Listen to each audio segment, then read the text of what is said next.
Anyway, Imam al-Ghazali considered it a fard ayn. Now, he says here, منها ذلك من رزق قلبا سالما وليس لازم ذلك من رزق قلبا سالما. It's not necessary for a person who was given a sound heart. Because other than Imam al-Ghazali, some of the ulama say that if they had a qalb salim, if they were just born with a good heart, they don't have to learn this stuff because they don't have problems with it. Now, Imam al-Ghazali said no.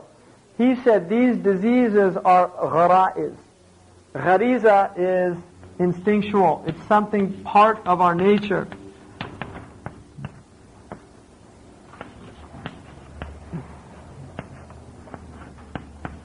Instinctual, ghara'iz. What he's saying is Imam al-Ghazali considered the disease of the heart to be inherent to the human condition. You can already see them manifesting in children. Greed, avarice, hatred. Little children will say, I hate you. They learn it. And at that moment, that's what they feel.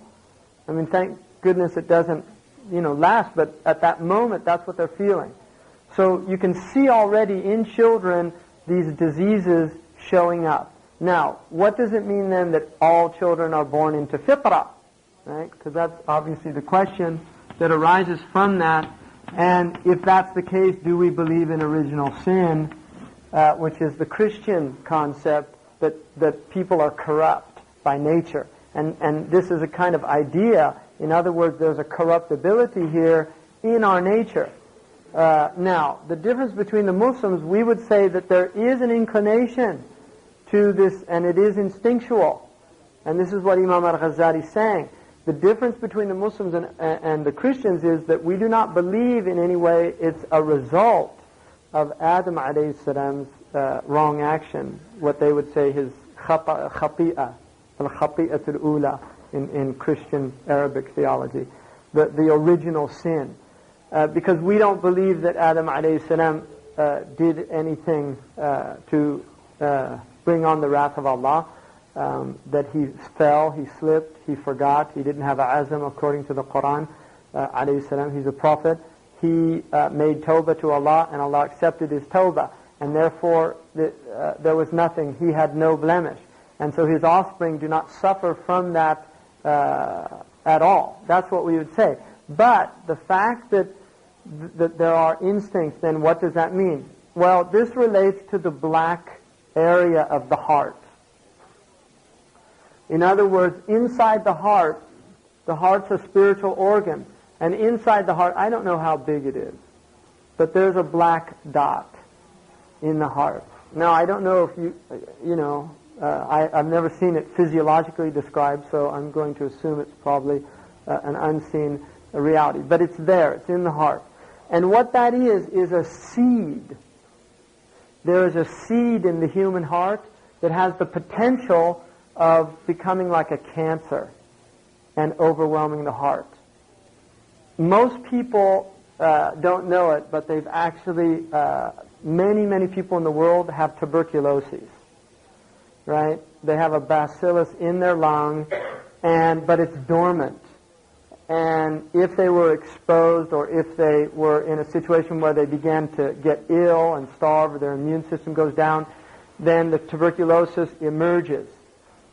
In a sense, it's like that. There's a dormant element in the human heart that, if nurtured, will destroy the human being. And this is why there's a hadith, if Ibn Adam does something wrong, a black spot appears in the heart. Right? Nuqta soda or nukta soda. And if the person makes tawbah, it gets erased. But if he doesn't, continues on, it grows until the whole heart becomes pitch black. And then and this is like when somebody, a'udhu billah, loses their humanity. And we call it hard-hearted. And even in the African dialects, and because I asked a Hausa man this, I said, how do you express somebody who has a really bad heart? And he told me in the Hausa, and I said, what's it mean? He said, black-hearted.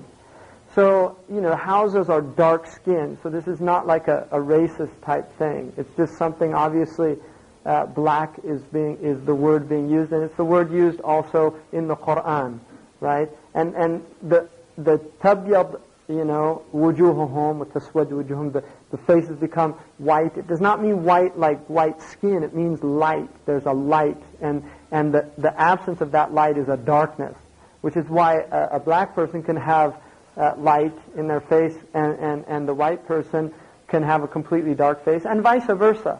So this is about spiritual entities. It's not about skin colors and things like that. I just wanted to emphasize that point. So what he's saying is then that Imam al-Ghazali considered it such, fil adami, in the Adamic nature, وَسِوَاهُ غَالِبَ فِيهِ رَآهَا لَا سِجَايَ لَازِبَ or لَازِمَ. What he's saying is Imam al-Ghazali considered it to be part of the Adamic nature, whereas other scholars considered it to be predominant in man. In other words, most people have these qualities, but not necessarily everybody. And this is the difference. So some people, they're just good. I mean, you can see children that they're altruistic. They share. This is not the norm, but there literally are children that aren't greedy about toys. They'll actually share with other children. They don't have a problem, right? I mean, it's not the norm, but they do exist, and this is the point, is that some hearts, for some reason, for whatever secret that is, they are like that. So Imam al-Ghazali, and then he said, وَعْنَ بِأَنَّ الْمَحْوَ حَتَّى لَا أَثَرْ لَهُنَّ يَبْقَ لَيْسَ فِي طَوْقَ الْبَشَرِ. He's saying that you have to know that to remove these diseases until there's nothing left is not in the human capacity. And this comes from the ayah in the Quran, وَمَنْ يُوقَ شُحَّ نَفْسِهِ فَأُولَٰئِكَ هُمُ الْمُفْلِحُونَ. The one who has wiqaya or protection from the evil of his soul is from the people of success. And the fact that Allah said, وَمَنْ يُوقَ, the one who is protected from the evil of his soul, he is the one who has success. Allah didn't say, وَمَنْ يُزَالُ شُحُّ نَفْسِهِ, the one, or مَنْ يُزِيلُ شُحَّ نَفْسِهِ, the one who removes that shuh, or who the shuh is removed from, is success. No, it says the one who's protected from it. So again, it's like that tubercle, it's like that bacillus that's there in the heart. But if you're protected from it, it never goes into tuberculosis. It's only dormant. Mm-hmm.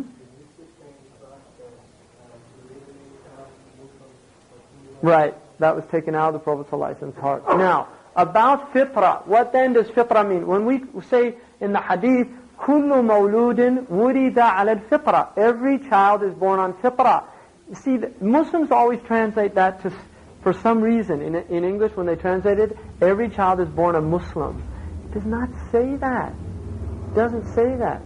It says every child is born in fitra, which is not the same as in Islam. Although Islam is called in the Quran Deen al-Fitra, right? Fitrat Allah allati fatara an-nas alayha. It is the fitra. Islam is fitra. What does that mean? It means we're naturally inclined to it. So fitra is the inherent nature that human beings are naturally inclined to. And what the human being is naturally inclined to is to goodness. In other words, if you take a human being and you raise them correctly and nurture them, they will incline towards the truth. But they also have the qabiliyah, or the susceptibility to go astray. So what the fitra state is it's either or. It's either or.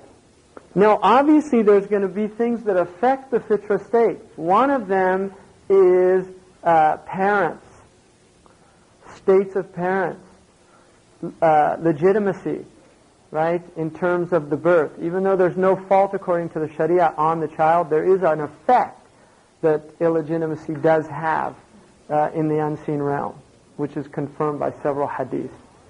So there are, and this is why it's important for people before they have children to choose righteous. If there wasn't a reality to the parents, there'd be no meaning to choosing righteous people as mates, right?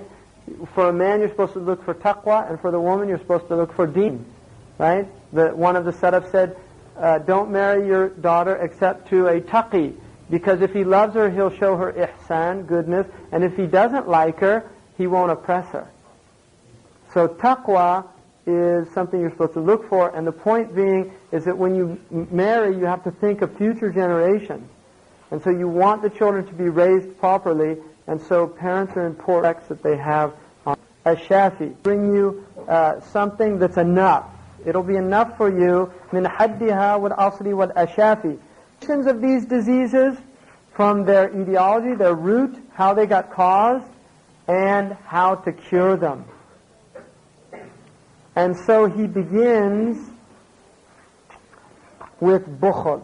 Now bukhul, the reason he's beginning with bukhul is not because it's the worst, but because he's going by alphabetical order.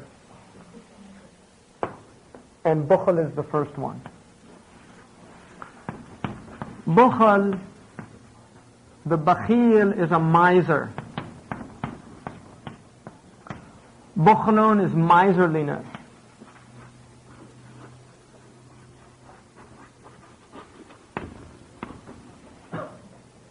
The bakhil is, he's going to give the definition. So he says, فَمِنْعُ مَا يَجِبُ شَرْعًا أَوْ مُرُوءَةً هُوَ الْبُخْلُ لَذَايَ يُذْكَرُ. To begin with, the refusal to give what is necessary either by sacred law or by virtuous merit is the essence of miserliness, bukhl. That is mentioned among the diseases of the heart. Now, what he's saying here is there's two aspects to bukhl. One is one that relates to the sacred law, sharia. That's hukum shar'i, the legal judgment that the sharia gives. The other is what's called muru'ah. And muru'ah is a very important Arab concept that comes from actually the word for man, chivalrous, manly, virtuous, right? Virtuous. So in the Arabic pre-Islamic culture, muru'ah was a very important concept. The closest thing that we have to it is chivalry, probably. If you know anything about European history and the knights of chivalry, this idea of acting virtuously because of chivalry, the muru'ah, the expectation on you to do that. So he's saying the first one is related to sharia rights, like zakat. فَالْوَاجِبُ الشَّرْعِيُّ كَالزَّكَاةِ. Right? وَالنَّفَقَاتِ. You're not, it's not giving women child support. It's sharia. It's a sharia right of a woman to get child support. Or حقوق الناس, the nas. Nas is a word for nas. حقوق الناس are the rights of people. There's haqq. Right? Allah subhanahu wa ta'ala mentions about the people who وَفِي أَمْوَالِهِمْ حَقٌّ لِلسَّائِلِ. There's a right, or حَقٌّ مَعْلُومٌ لِلسَّائِلِ وَالْمَحْرُومِ.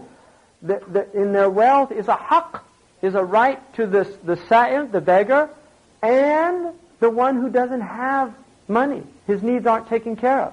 Right? So the miser is the one who doesn't take care of people who's able to.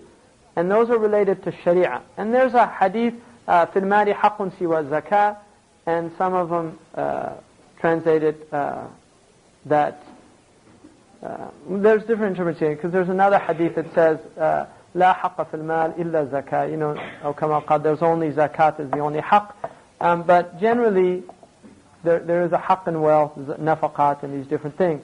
So if you don't give them, you're a bakhil. Now, in terms of muru'ah, this would relate to those things that a bakhil, well, he's actually going to go into some detail about this. So he says, for instance, as an example of the other ones, تَرْكُ الْمُبَايَقَاتِ فِي الْمُحْتَقَرِ, right? Or فِي الْمُحَقَّرِ. It's not being ضيق. It's not constricting somebody or making things difficult, right? Examples are not giving people a hard time over some paltry matter. In other words, you know, somebody owed you $10, and you know, you have plenty of money, you don't have any needs, and you start giving them a hard time over it. You know, you owe me $10, I've been waiting for you to pay it a long time, and It's no big deal, right? It's a muhaqqar. It's something insignificant. If you do that, then that's a bakhil. By muru'ah. Not by sharia, because you have a right by sharia. He owes you the money. But by muru'ah, by virtuous merit, it's something that's really despicable. And then he says another example is وَتَرْكُ الْإِسْتِقْصَاءِ فِيهِ أَحْرَى, right? مِنْ جَارٍ أَوْ قَرِيبٍ أَوْ مِنْ أَثْرَى. So he's saying that leaving nitpicking, abandoning nitpicking over trivialities, right? Avoiding such things, unfortunately didn't put those right. Avoiding such things is even more important for a neighbor, a relative, or a wealthy person, right? So that's what it says. So, for instance, getting nitpicky over trivialities, right? Things that aren't really important. And this is especially true if you're the neighbor of the person, or you're a relative of the person, or if you're wealthy. It's even worse if you're wealthy. Nitpicky wealthy people, right? Because a wealthy person should have a type of rahab, a type of magnanimity, a generosity of being that they don't worry about it. It's no big deal. And there's a hadith that there's a man who was a wealthy man, and he didn't have any hasanat, except that he used to say to people, his servant, when he'd go out, tell him to collect money, he'd say, if they don't have it, just tell them not to worry about it. See, that's what he's saying there. That's muru'ah. And he died, according to the hadith, on Yom Qiyamah, Allah says to him, to his angels, this man was forgiving of people's transgressions against him, and I'm more worthy of forgiving transgressions. In other words, if he's going to forgive his debts, then I'll forgive his debts. So that's a sign that this is not an insignificant thing. It's a big thing. And if somebody's wealthy, it's encouraged to let go of debts that they really don't need. If they see the person's having a hard time, just say Bismillah. Don't worry about it. Things like that. That's encouraged by Sharia. No. Then it's despicable from them. Do you see what I mean? In other words, if the person borrowing it has money, they're bakhil as well. What are they doing borrowing money? And there's rich people that do borrow money. Right? That's how a lot of them get rich. Like the hedge fund people, right? Those guys made billions, and they lost billions, but they made it because their buddies shored them up, right? Gave them all that money. And that's big. That's called bi' al-gharar in Sharia. What they were doing, completely haram. And it's like the worst type of the leveraging, what they do. It's unbelievable. The thing is so haram. And because haram, there's a continuum of haram, and that's way down there.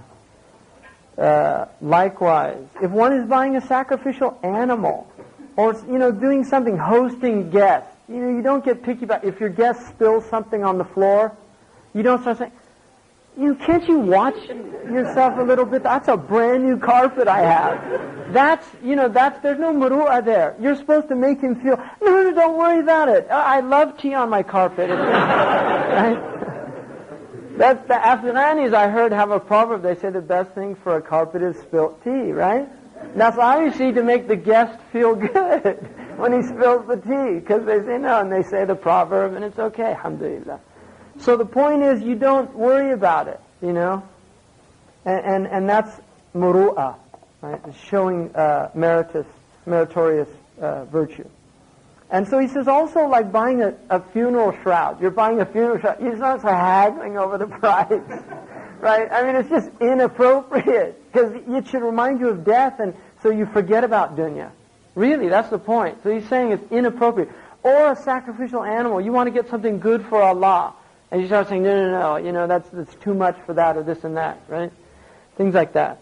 Or purchasing something you want to donate to needy people, right? You should want to get something that's good and not something cheap. So looking for something cheap, there's bukhl in that. Trying to get a bargain on something for sadaqah or something for Allah is bukhl.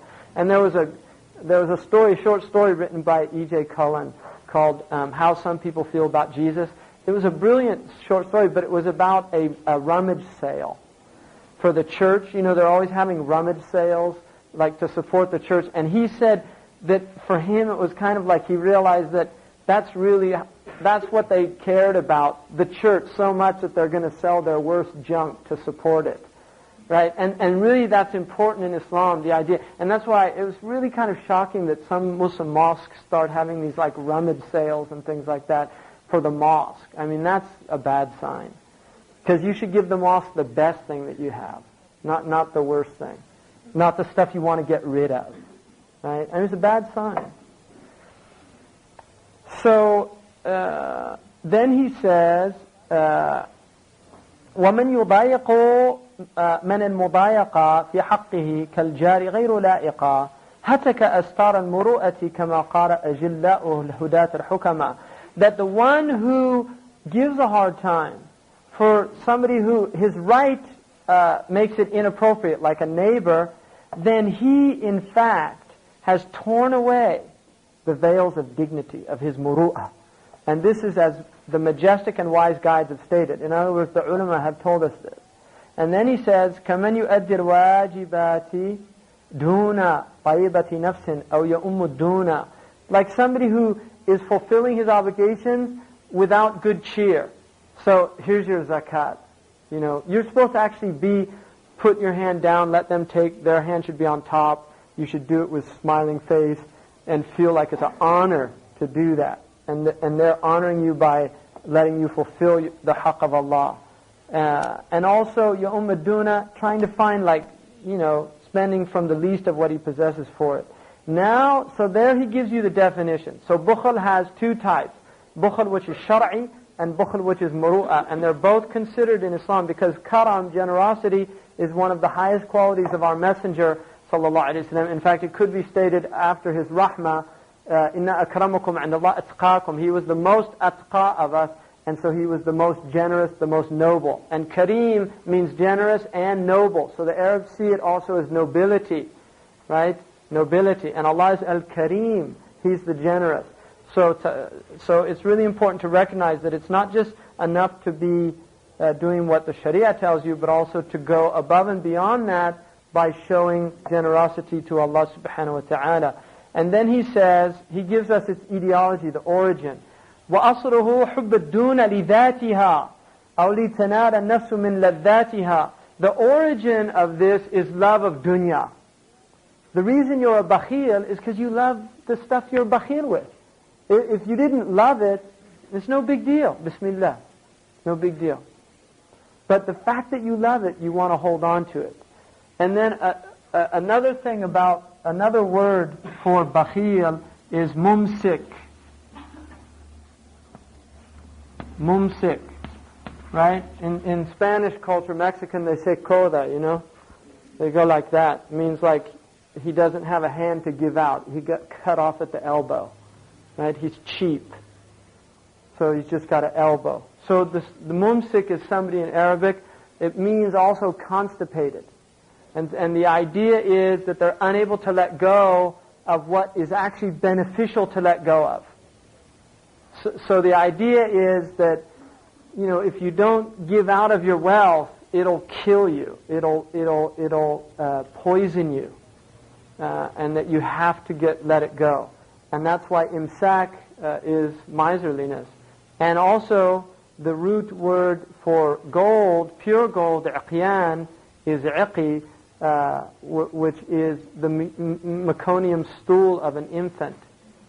So gold is related to feces, and there is a relation to it, and that's why the Prophet ﷺ said in the hadith in the Musnad of Imam Ahmad radiallahu anhu, he said that جعل الله ما يخرج من ابن آدم مثلا للدنيا أو كما قال. Allah has made what comes out of the son of Adam as a metaphor for the dunya.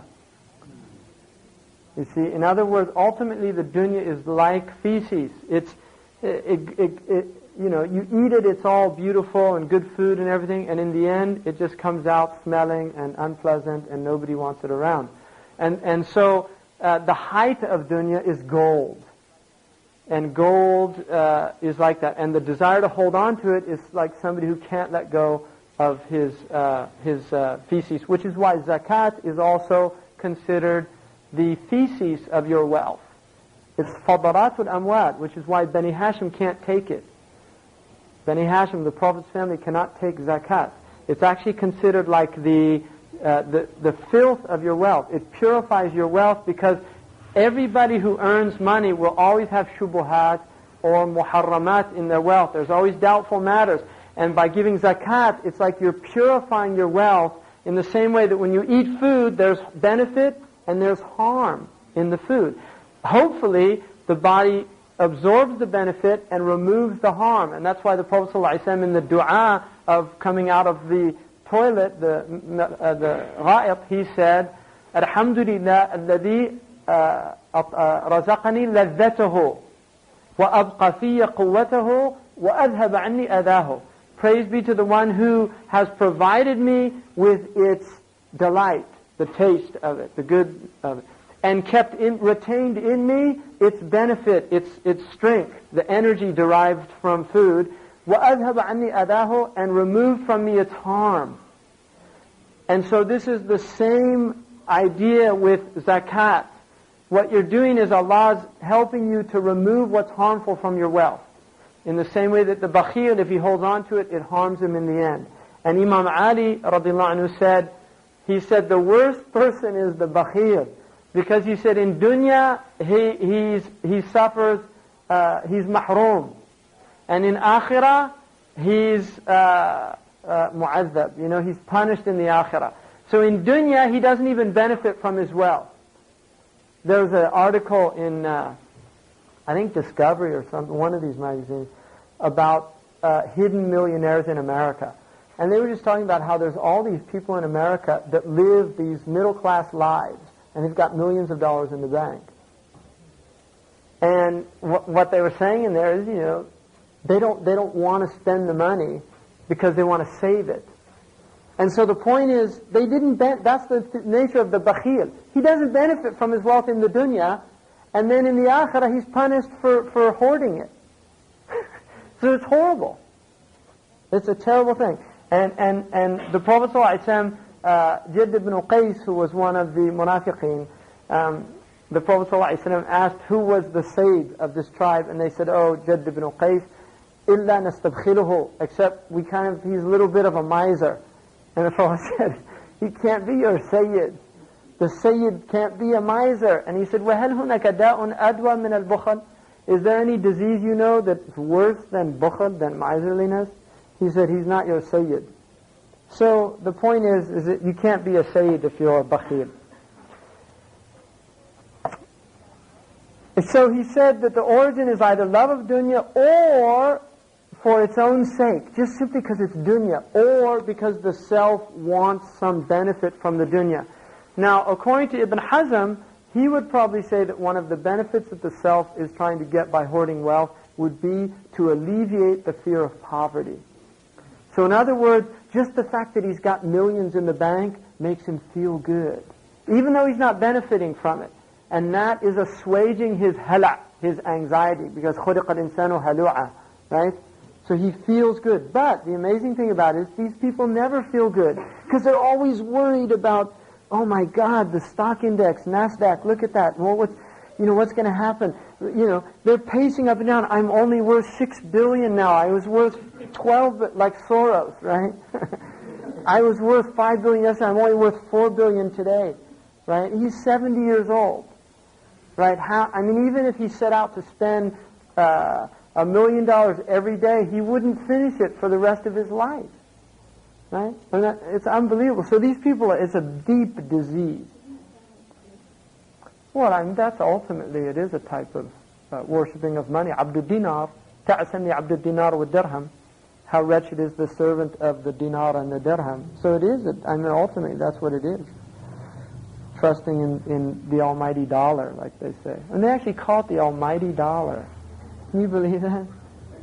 And one day, boy, when it crashes, might be sooner than we think, too, the way things are going. What's that? Yeah, and actually his book's been translated into English. It's a brilliant book. It's called In Pursuit of Virtue. It's a good translation, too. In Arabic, it's called Mudawat al-Nufus. He's really worth reading. It's a brilliant book. And it's about this subject.